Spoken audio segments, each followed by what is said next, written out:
So before you realise how much of a douche I am and click unsubscribe, yes, there's a little bit of clickbait in the video title. Basically, this PlayStation 5 has a little bit of history. I bought this on eBay for £233 while I was on holiday, and apparently the console got delivered. But it got delivered to a Morrison's Doddle shop. So for those of you that don't know, Morrison's is one of the major supermarket chains in the UK, and DPD offer a service called Doddle. Doddle is basically a drop point where you can choose to have your parcels delivered to if you're not going to be in when they're due to be delivered. So I didn't choose this option. I had a note on my window which said leave them next door. During that week that I was on holiday, I had 14 parcels delivered next door, including consoles from customers, etc, etc. This was the only one that never showed up. This got delivered to a Doddle point. So I went to Morrison's on the weekend after I got back off holiday, and I went to pick it up. It was only a couple of days after it apparently got delivered, and I couldn't find it.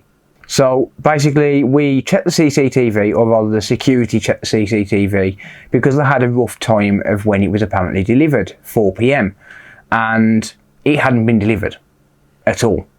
So yeah, like I said, there is a little bit of clickbait in this, but it does seem a little bit strange. This never got delivered to Doddle. So I got in touch with the seller on eBay and I explained the situation. I said, look, it's not at the Doddle shop, it's not at my house, it's not with my next door neighbours, it's definitely not been delivered. And we had a little bit of a back and forth. I think he got back to me the next day and said that he'd spoken to DPD and corroborated my story and basically said, right, well, here's what we can do. I can either wait 10 days and hope it turns up, or I can just have a refund.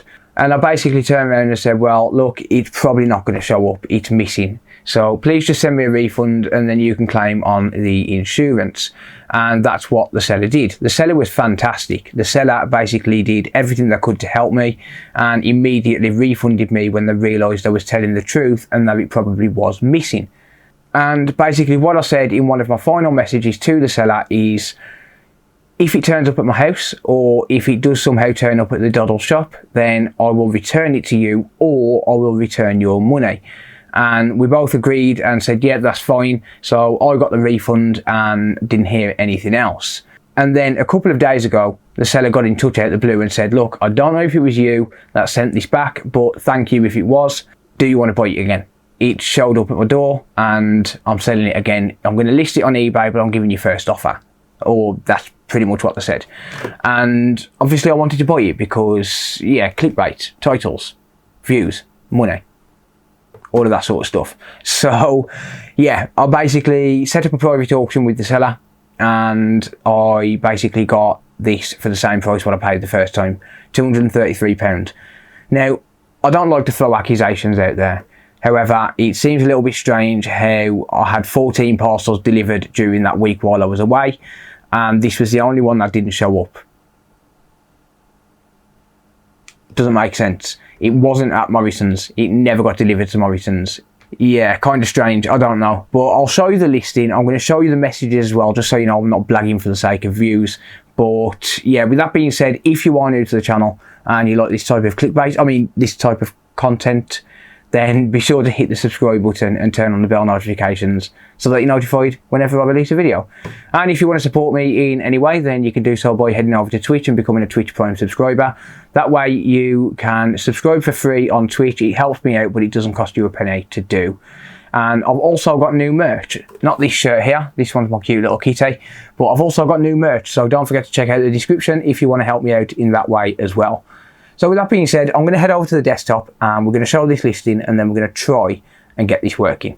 Right, so as you can see here, we've got quite the conversation here between myself and this seller. Tip-top technology, honestly, absolutely fantastic seller. Check out their eBay page, I highly recommend it.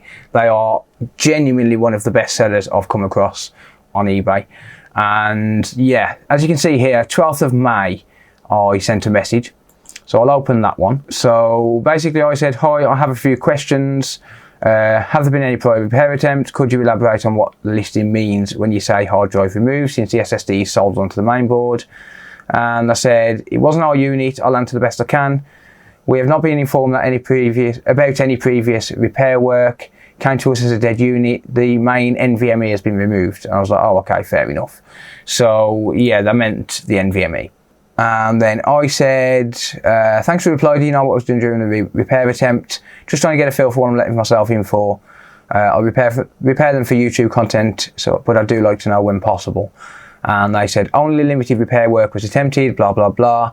So that was fine as well. And then I contacted them. The next time I contacted them was to explain that it had gone missing. And they said, sorry to hear that the PS5 has gone missing. Just to give you a bit of an update, we've contacted DPD and raised a dispute, and they'll be investigating this, but the investigation can take up to 10 days. You've got two options. 10 days is a bit of a wait, but would you like to wait that time, or I'll refund you now? And then I said, I can understand that this is probably frustrating for you, and also appreciate it isn't your fault at all. You've done everything to ensure the package should arrive safely. If the refund isn't going to cause you too much hassle, you're welcome to issue a refund. As I did originally purchase this for a YouTube video, I don't really care much about the device. I repair consoles and teach people how to do it on YouTube. If it does magically show up at my house or my local doddle, I'm more than happy to either send the payment back or send the device back to you. But if I'm being completely honest, I would say that the package is long gone, and I assume DPD will pay out on it in a few days. Again, your response has been fantastic, and it really has, and I did reflect that in my feedback as well. So I said, fingers crossed it turns up, but either way I've just processed a refund for you, which again was true. And then they got in touch on the 14th and said, hi there, not sure if it was the depot or you who sent it back, so just letting you know that we've received the item back to us, and it will not be relisted if you're interested still. So then a little bit more back and forth, and I managed to purchase it. So yeah, there is a little bit of clickbait there, but put 2 and 2 together and make 5, and that tells me that something fishy was going on with this delivery. So with that being said, I've rambled on long enough, so let's get into the repair then. So like I said, this has apparently got no power, so hopefully we are going to be able to figure it out. It just says electrically surged, which could mean pretty much anything to a non-technician. So let's plug it in first of all. I'm on the overhead cam because I just want to show you that whenever I plug these in now, since my last video where the power supply exploded, I now have some safety switches. Okay, so that just means that I don't have to have my face anywhere near it, and they're embedded into the table as well, so nice and safe. Okay, we've got a fairly common issue here. So if we take a look where the blue light is meant to be, I'm assuming you can hear me clicking away there. This is a fairly common issue where you'll try and turn it on and nothing at all will happen apart from one single beep. I'm assuming it's going to try and beep again in a little while. It might not actually. That could be all she wrote. So sometimes it'll try and beep again, but I think this is a power supply issue actually, because it's attempting to turn on and then it won't turn on, but then the power supply will go into protection mode. So I think this is just a nice simple one. So if I unplug this now, I didn't even need to unplug it, I could have just used my isolation switch. If I unplug it and then just drain whatever residual power is in the power supply, and then break my rule by putting my face near it, yeah, alright. So it's not going to attempt to turn on. So if I isolate that now, yeah, I think this is a power supply issue, to be honest with you. This might be a nice simple one. Okay, well, let's just take it apart, and I may have a quick look at the power supply and see what's failed, because this isn't the typical complete no power that we see when we get a power supply failure on the PlayStation 5. So I might take a look at the power supply and just see if I can figure out the fault. Okay, that's a little bit tight. That's what she said. Oh wow, that's really tight. That's what he said.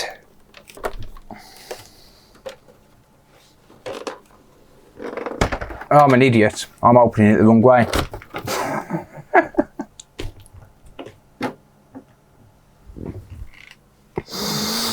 I give up.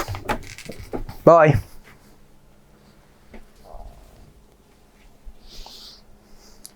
Alright, so I'm just playing. I was just getting my coffee. I need to stop working at 1 AM. I was trying to open it from the bottom.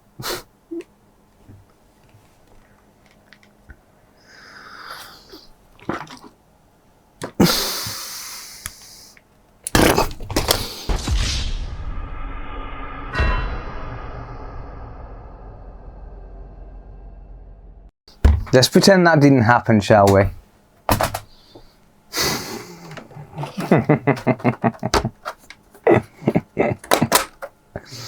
Oh dear me. And the sucky thing is that a 9-volt battery, this one, has just blown up my multimeter. Again. I'm pretty sure that's what blew it up last time. What voltage is that putting out? 7.2. It shouldn't be blowing. How is that blowing my multimeter?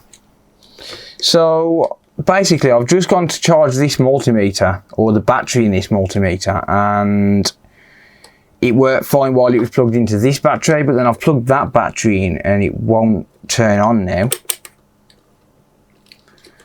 Alright, well, I'll have to deal with that another time, I guess. Unfortunately, you're not going to be able to see the screen on this multimeter, or at least not very well. So let's just check some voltage rails then. So let's put one probe on ground. Let's check my 12-volt rail right now, and I do get 12 volts. Let's turn it on, and I still get 12 volts. Okay, that's not a power supply issue. Oh, well, this just got more interesting. What is the deal here then? What's happening? Not feeling any heat. Yeah, so I'm getting 12.07 volts off the power supply. So what I think I'm going to do then is just scan for some voltages. Shut up, multimeter. Sick of your lip.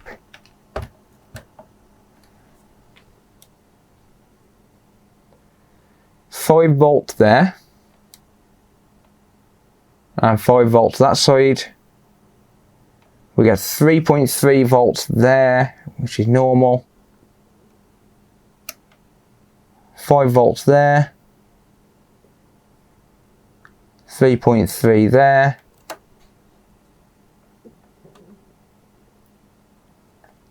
5 volts there, 2 volts there, 5 there, 12. Damn it, this is why I don't use this multimeter. It's so annoying. 12. Okay, so this is odd because the voltage rails are present and it appears to be turning on, right? The RAM's not turning on. Okay, so the RAM's not turning on, and it appears as a, was that hot there then? I swear I felt heat there somewhere then.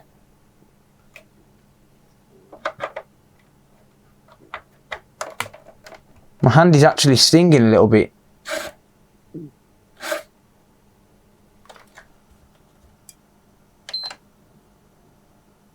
Ow, oh, ow, yeah. Hi there. Ow, oh, we got a bad encoder, okay. Yeah, so that is turning on, technically. Alright, let's get the microscope out a second. Okay, here's a bit of a riddle for you. What do you call a device that can't even turn itself on, let alone someone else? A PS5.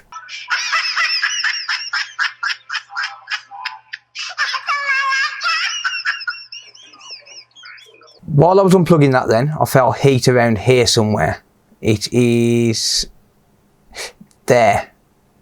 Yeah, there somewhere. So, if I just grab a little bit of IPA,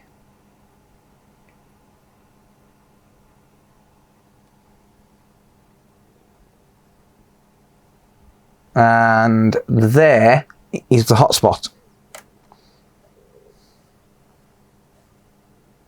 You see it? So what I just did there was, because there's power running through it technically, I just used a little bit of isopropyl alcohol and basically had a look for what is getting hot, and whatever is getting hot is obviously drawing current, right? So what that's telling me there is that that component or something on that line is short. Now, here's the strange thing. I'll get voltage. That is one of the areas which I test for voltage. And I believe that carries 3.3 volts to the encoder, to the HDMI encoder. So I'm testing right here, and I am actually getting 3.3 volts, at least on input. On output I'm getting 3.3. I don't know if that is normal. 0.5 volts there, 0.4 volts there, and then this one I believe is a ground. Yeah. So it is rather strange how I am getting voltage on this transistor, yet it's short. Or it appears to be short anyway. So I'm going to get the board out, because I need to fix this anyway. I could probably take that transistor off, but I don't think it's going to be the transistor. I think it's going to be the HDMI encoder on this one. So the reason that I thought it could well have been the power supply is just because of the symptoms where it just didn't seem to be attempting to turn back on. So yeah, I mean, it's kind of weird really, but it's certainly not the first time I've come across something similar. Someone's really gone to town on this, huh? That clamp's knackered. Never mind. I could probably glue that back on actually if I really wanted to. So back around the encoder then, it looks a little bit discoloured. So let's just grab the multimeter again, and I'm going to go into continuity mode. So continuity mode is a mode that's going to beep when I complete a circuit, and what that's going to tell me is whether we've got a direct short to ground. So I've got one probe on ground just there. So if I touch another point on ground, it'll beep, and that's going to tell me if we've got a direct contact to ground on anything.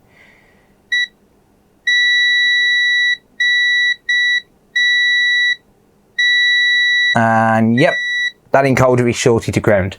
So this IC that you see here, this is the HDMI encoder. It's the MN864739.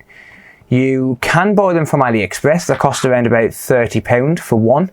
I do sell these on eBay if you need any, but I am charging a little bit more because of fees, and I've obviously got to make a profit as well, and they're still the cheapest ones on eBay anyway.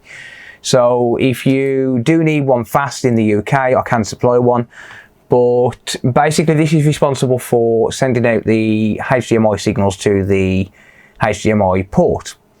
And when we get something like a power surge down through the TV, what will happen is it will just take out the encoder, because it's pretty much the first thing in line. The reason I say it's the first thing in line is because this is just basically a conduit between the HDMI cable and the board. So this is irrelevant. You can't take out this, or you can burn the pins, but that is going to be very, very rare.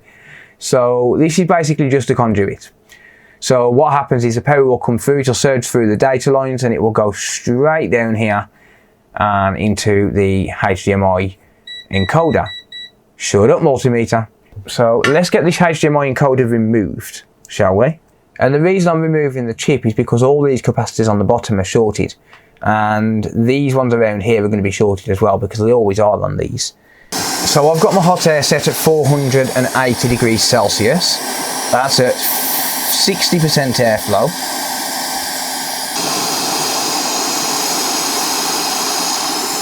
So there's the old HDMI encoder off. It looks like there's a torn pad.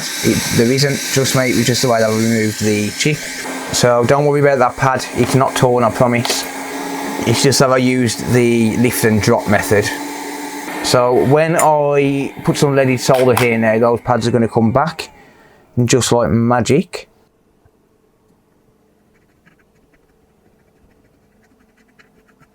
What are they?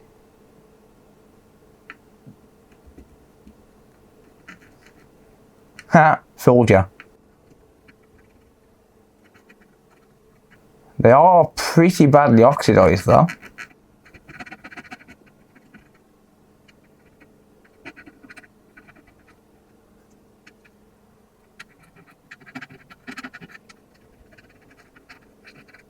Alright, so we do have one pad there which is being a little bit stubborn. Just add a little bit more flux.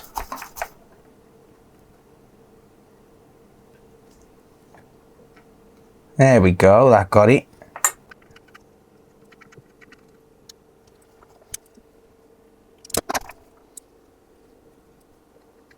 So I've got a nice blob of solder on my iron.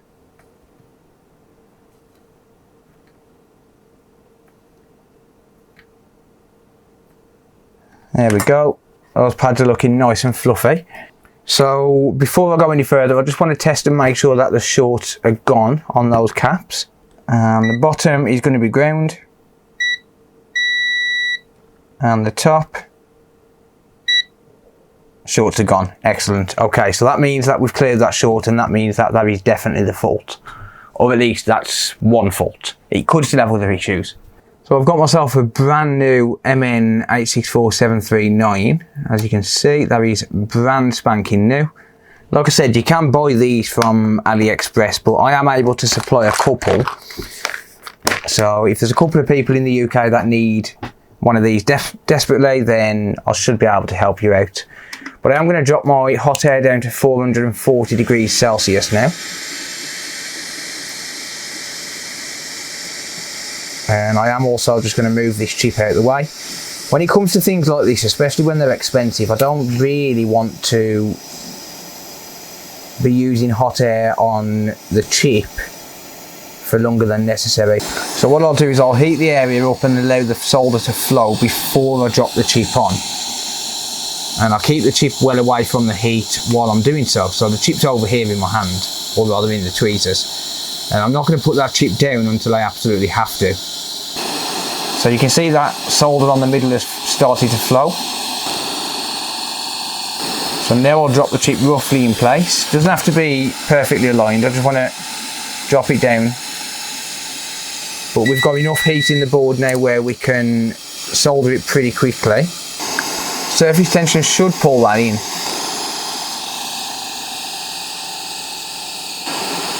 Well, it didn't pull it in, but it did with a little bit of assistance.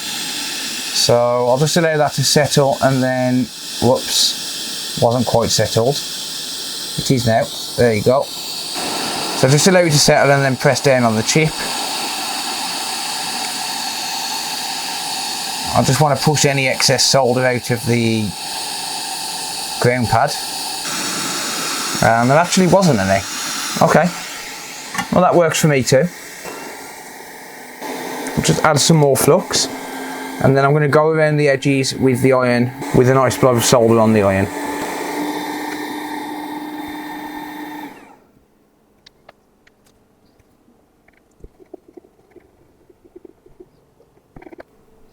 Alright, so these pads can be fairly tricky to solder, just given the pitch size of them. So I'll just use a little bit of heat to assist me. Damn it, I've just knocked a couple of caps. Well, that weren't meant to happen. Don't worry, it's fine. I can put them back in a minute. Damn it, I've done it again. I'm using the wrong size iron, that's what it is.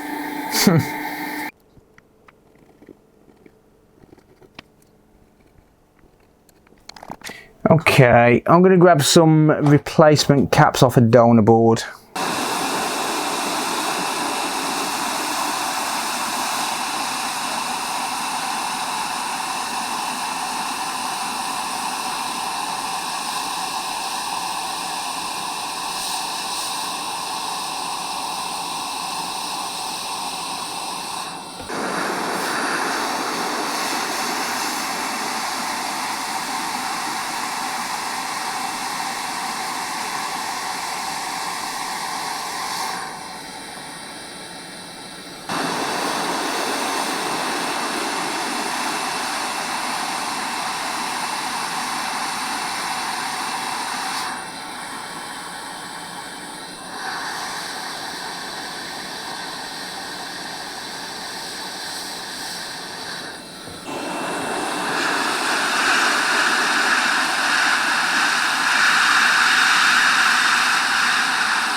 There we go.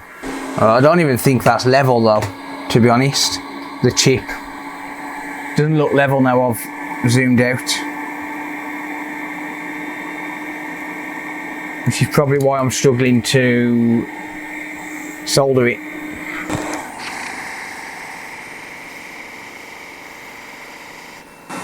I think that's better.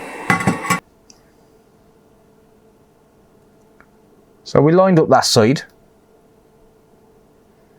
And we lined up that side. Okay. So let's just fix up this liquid metal. And then we're good to go. Well, hopefully. Assuming that it turns on. Just drop that plate on there just because I want to put the antennas there. I've got a feeling this is going to work, to be honest. Moment of truth. That's what I'm talking about. It's turning on. Yes. Now I need my remote. Alright. Just got to plug the HDMI cable in. Come on, baby.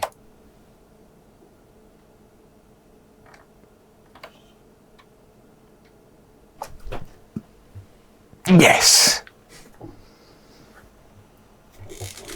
That's what I'm talking about, baby. That is what I'm talking about. I'm happy now. All that waiting. All that hassle.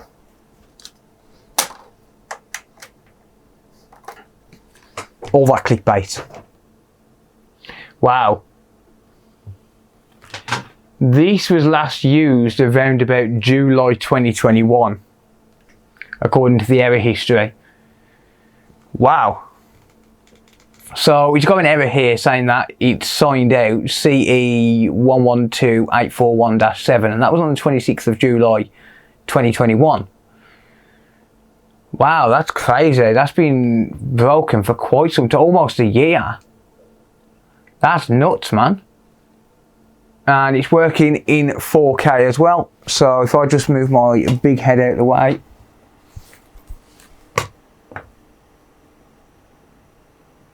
Just there, you'll see 4K. I'll zoom in. In editing. I'm not going to reach over there just to zoom. This is working, but what I find strange is that my USB-C cable isn't. So, yeah, a bit odd. I'll tell you what, let's get my USB ammeter on the case. So I've got a USB ammeter here. This is going to tell me whether or not this is working.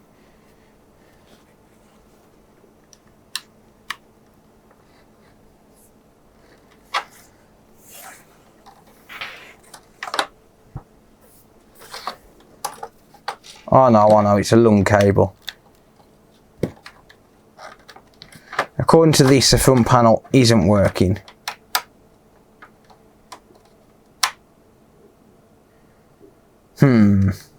Well, that's annoying. You see, it activates my ammeter. When I plug it into this one, it doesn't. Nothing. So, is that down to this, or is it down to the front panel? Okay.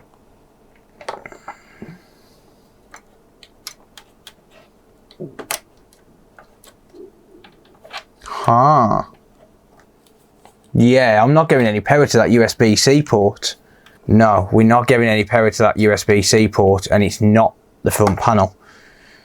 That is going to be a separate video, I think. I've been filming for a little bit too long. I need to try and keep the video nice and short, you know, around the 20-25 minute mark once it's edited. And I've been filming for 90 minutes, so that's going to be difficult. So I think that's going to be a separate video. The good news is we have managed to get it working.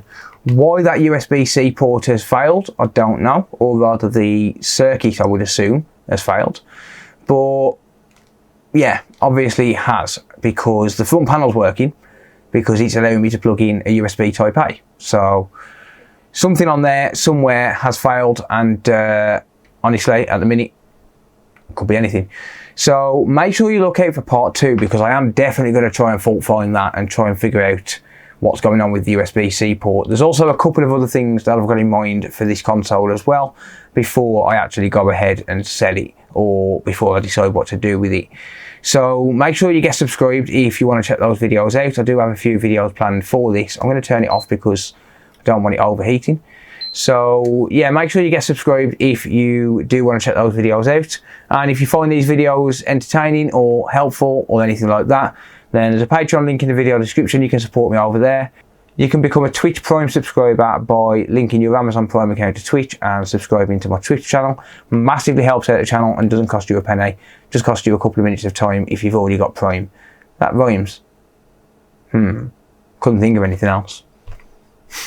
Anyway, you can also become a channel member by clicking on the join button below the video. That's located conveniently right next to the subscribe button and right near the thumbs up button. So if you enjoyed the video, make sure you give it a thumbs up as well. If you disliked it, give me a dislike. You know, I don't mind. I don't listen to it anyway, and no one can see it. So yeah, there we go. But anyway, that being said, thank you very much for watching, and until next time, I'll see you later. Bye for now.